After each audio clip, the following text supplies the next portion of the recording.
Am realizat unghiuțe de primăvară, rapid, frumos și ușor și vreau să vă arăt și dumneavoastră.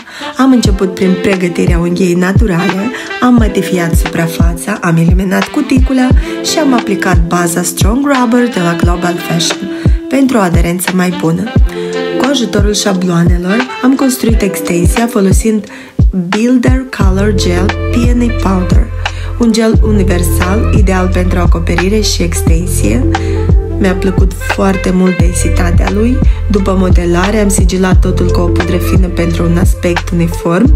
Pe două dintre unghiuțe am aplicat 6 în 1 Crystal Gel Jelly Color, un gel de vitraliu superb care arată impecabil pe suprafețele lucioase și ca rezultat am avut o manicură delicată, fresh și perfectă pentru primăvară.